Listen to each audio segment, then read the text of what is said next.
To come out the chute, batten down the hatches. We're in for some excitement now. This is the one where going first would be the hardest, because you've got to set the time and then you've got to watch the other 9 boats come underneath you. Here he comes, folks. We've got Tim Betts and Jojo. They've had an up and down day with the Violent Tendencies boat. A 4-110 Chef, 600 horsepower. There go those birds, they're chasing them off the islands again. There's going to be a bit of duck soup shortly, KV. Mate, Tim Betts and Jojo certainly haven't had the greatest of days. A lot of rotational errors. Took them a long time to get sorted out with this rotation, and therefore the speed just hasn't been there.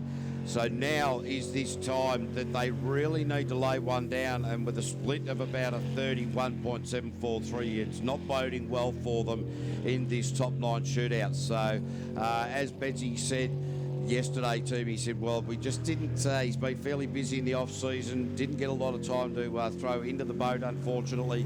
So hopefully round 2, if they, this is the last time we see them on the track today, round 2, 27th of December, Wanganui, they will have a better showing there. But still persevering with the day, and Jojo across the line with Tim Betts and a 63.497. I'll put it together for them, folks. It's hard work out there. Like I said, going first, I wouldn't want to be there, because you've got, now they've got to sit and wait, and posting a time of 63.497. Yeah, round of applause for them. That's going to be tough to watch, but who knows? Who knows? We only got to lose a couple, KV, and they're still in the game. Yeah, well, Uncle Tony Reid. So Tony Reid, the man from Waitra, and Andrew Bakey in the Drillco machine coming out now. They qualified second fastest. They're going to have to lay one down here to get up to the likes of the Harry Wheeler, Clayton Tinsel, Sean Rice, et al. Into the top 6. Look at the concentration. I keep saying it, but the attrition rate of these guys is fantastic. As he comes through the centre of the course, big Uncle Tony Reid in the 303 boat with Andrew Bakey on his in his navvy chair. As they swing through the centre, look at that tide. He's sending him around the corner now. We've got Drillco, Reid Engineering Limited, Shifty Sports Bar and TAB, the Waitra Super Liquor, Peter Soul Transport and Egmont Industrial Supplies, as they come through to pick up a split time of 28.564. That's definitely better than the 31 of Tim Betts before. But he still probably won't be happy with that, so watch for the hammer to go down now as he bounces around that corner, down towards the commentary box, gives us a massive spray of water. Really going to have to nail it now is Tony Reid. Just sounds like he's squeezing everything out of this boat, just down on the horsepower compared to the runners at the top. And so Tony Reid across the line with a 57.789, 57.789 there for Tony Reid. So that's 5.5 seconds quicker than Tim Betts, but certainly that is going to be a difficult time to progress into the top 6, I would have thought, given what we've seen so far today from the rest of the field. Yeah, absolutely, KV, but one positive to come out of that run, that was Tony's best time for the day. So his best previous to that was looking at a 57.850, so he's got to be happy with that. Got to be happy with that. So our next boat to face the start will be Bevan Edwards from Carter. And gee, it's great to see that the boys and girls from Carter that have really stepped up. It's becoming a real hotbed of jet sprinting, hasn't it? And the Westview Aluminium Limited machine, it is the Inheritance Claudia Edwards doing the navigational duties. And of course, Inheritance, as it gets passed down, KV, you know, these guys will be looking to keep it nice and pretty and stay in the water as they bounce around that corner, swinging into that one there. Oh my goodness, there's some heavy jandle power in this one. Yeah, look, those little bit of porpoising, the boat bouncing around there does wash the time off, and that is just something that you want to try and smooth out, settle it down, bit of boat setup, bit of driver experience combining there to allow that boat to do that. Oh. And that was just way too tight. Geez, he was lucky on the reflexes to drive out of that one. Grabbed the inside of the chicane in the middle there, grabbed a little bit of that, a few more inches, and he would have grabbed that big time hardcore and gone out ski. but he's managed to keep it through. Great time, 52.584. Bevan Edwards, what a run. Man, he certainly put the foot down the latter half of that lap, and just imagine if he hadn't picked up some mud and glory on the way through there, KV, we probably would have been looking at a 50 or maybe even a 49 there. But great drive from those guys. A 52.584 slots them into P1. Harry Whelan and Jason Conroy, the next boat out in the MF King machine. The local boys from Lower Hutt, so certainly looking forward to seeing how these guys, they had last season off, decided they'd get out and have a bit of a crack. The boat hadn't sold, so ladies and gentlemen, this boat is for sale. If you want to get into jet sprinting, this is certainly a nice package to get involved. So, Harry Whelan's, Jason Conroy. I don't know if you picked up their KV on the big screen, but as they were backing off the trailer, the old number 1 came out and said, we want P1. So these guys, they know what the cause is. Let's see if they can put the money where the mouth is. Oh, there's a back off, and that is a wrong way. Harry Whelan's, Jason Conroy. Has something gone wrong with the boat, or was it a navigational error? He's put his foot back into it, and there just doesn't seem to be any response at all from that power plant. Very, very disappointing end of the day. DNF, Harry Whelan's, Jason Conroy, as they're just coming past through the commentary tower, Harry Whelan's got right onto the steering wheel and flipped that from side to side. Didn't see there was a whole lot of response there, so it's a shame that Paddy Hayden just couldn't quite get the microphone working down there today. He tried, but the distance was too far for the wireless mic to work correctly. But Paddy, thank you very much for your for the help today. But we're now going to Clayton and Mandy Tisdall. DNF for Harry Whelans. And of course, Clayton and Mandy coming off a DMF after that steering problems, but it looks like they've got that fixed now, and they steer their way through the centre of the course. Let's see what these guys can come back with. They'll be wanting to make amends on that last lap. They would have been very, very disappointed when they got back to the trailer as they come through the centre of the course. Of course, these two come up from Wanaka, the deep south. We head down there for Tapanui, thanks, KV. We head down there for round 3 as they come through to pick up the split time now, folks. We'll give that to you as soon as we've got a 26.235. KV, take us home. Mate, they're only just a little bit shy, about 0.2 shy of the time that Bevan Edwards posted on that split. And Clayton Mandy, we know that they have the ability. They won the Group B Championship. Oh, ran it too wide. You can hear all of the mud into the jet unit. That was what was going on. The engine popping and spluttering, just trying to clear that out. No clear waterway there. Lost a lot of time, a 54.873. Into P2 with Tony Reid, Tim Betts and Harry Whelans slower or not finishing. Clayton Tisdall will progress into the top 6. Lucky. Dead right, mate. Imagine if he hadn't picked up that mud on the way through, we could have been looking at a 52 or even a 51. But that's okay. They'll go back, reassess the situation. They'll know what they did wrong there on that turn. Want to stay out of the mud when they get to the top 6, though. No doubt about that, but it will be the Elite Kitchens machine, Elite Kitchens, Dream It, Live It, and the Monster Energy machine of Sean and Faye Rice from New Plymouth. Sean Rice, he's the director there at Elite Kitchens, and Faye Rice, the manager, but Faye Rice also that aeronautical acrobat. Now, I reckon if you stood on one side of the wing and I stood on the other side of the wing, it wouldn't balance. The plane wouldn't take off.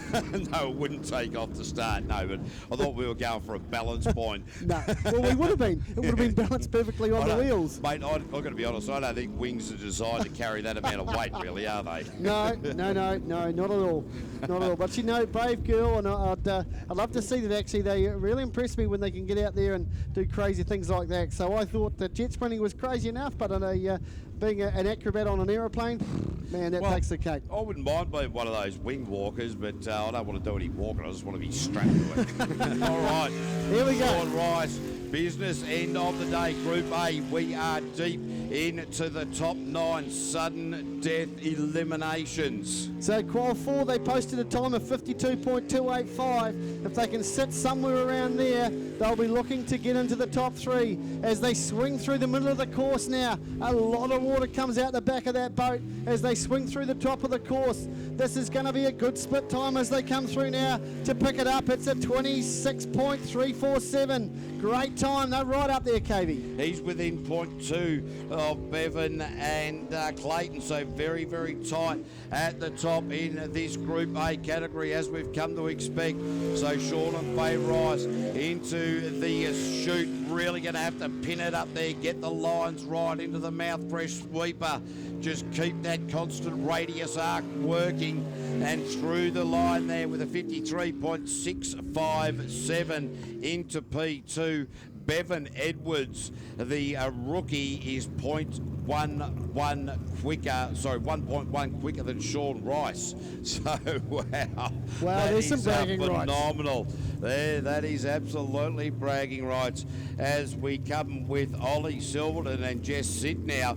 Interestingly, New Zealand #1 qualified 3rd fastest coming into this top 9 in this Group A category. Maybe he was just teasing them, mate, because watch what he's got in store for us now. Well, see, he's been the man to chase. So, that's where the likes of Neil Marshall, Side Gibbon, Sean Rice, Clayton Tisdale, they're chipping away. When you're at the top, it's hard to stay one step ahead. Yeah, right, here we go now. Watch this, ladies and gentlemen, as they fly out of the traps there. Jess Sitt's hand, hers waving everywhere, every which way but loose, KV, as they go through the top there. They're going to swing through, down past the corporates. Look at the big wash of water come out the back of the boat as a 9 flicks around there as well and back the other way. Big wash of water comes out as they come down to pick up the first split time of the lap. Bounce around past the commentary box. Oh, fantastic split time, 24.632. That's right up there. This should see them home, KV. They've just got to stay on the track. Well, 1.5 seconds quicker than the rest of the field on the split. Ollie Silverton really bringing the A game in the top 9. Was a little bit ragged into that sharp right-hander. He's misjudged that one a couple of times today. But at the moment, this is looking like a cracking run straight to the top with a 50.516. 2 seconds quicker than Bevan Edwards and Sean Rice. So phenomenal run.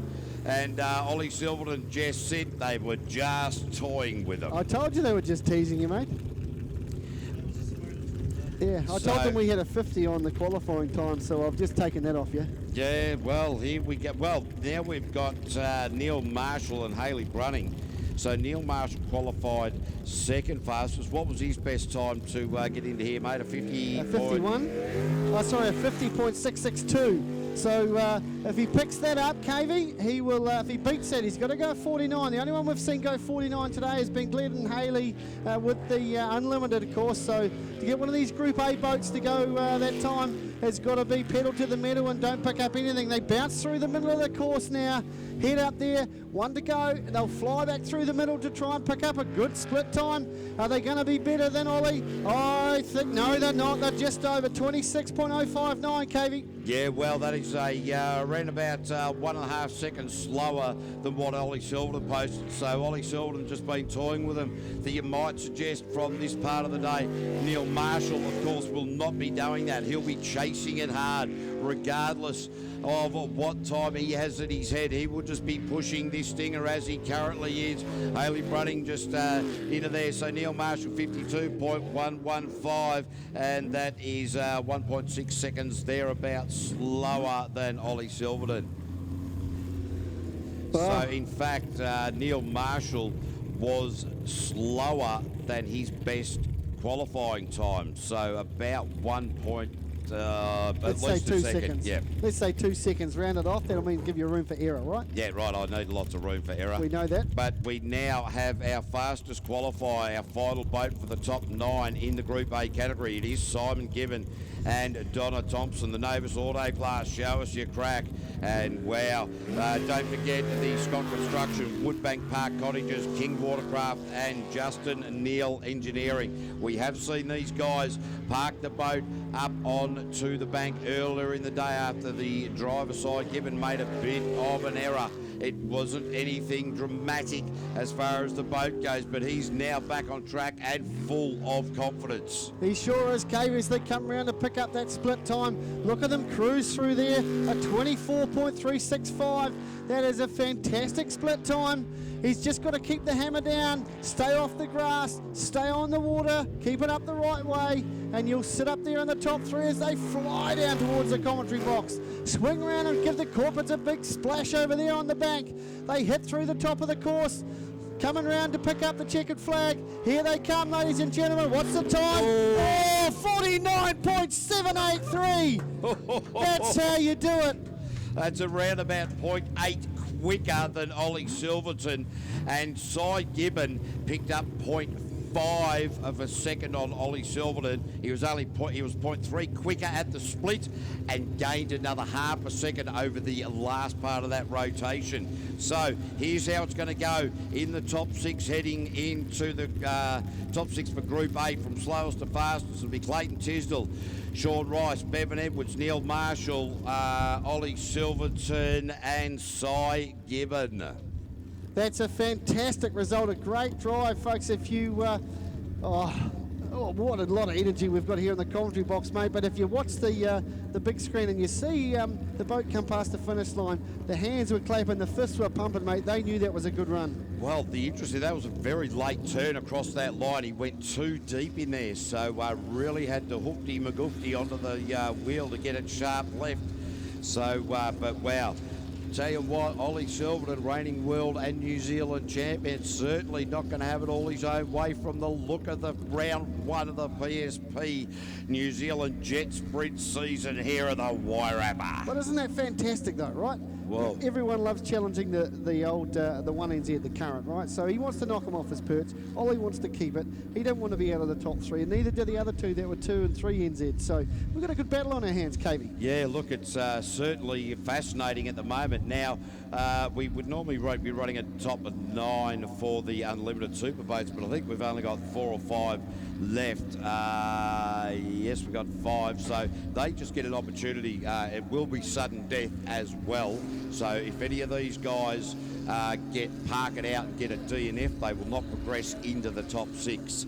So they are getting that opportunity, get that additional run in there.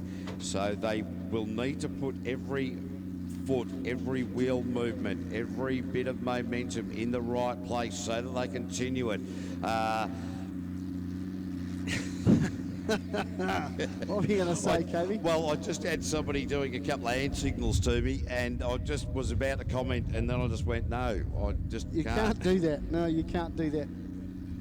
So, yeah, this is going to be pretty good. So Rob Coley hasn't had the great run of it in the last couple of qualifying rounds. Now at his sudden death, he needs to nail this one to be able to progress into the top 6, even though we've only got 5 boats going. You know what I mean? Does that make sense? I hope you understand. Do you understand?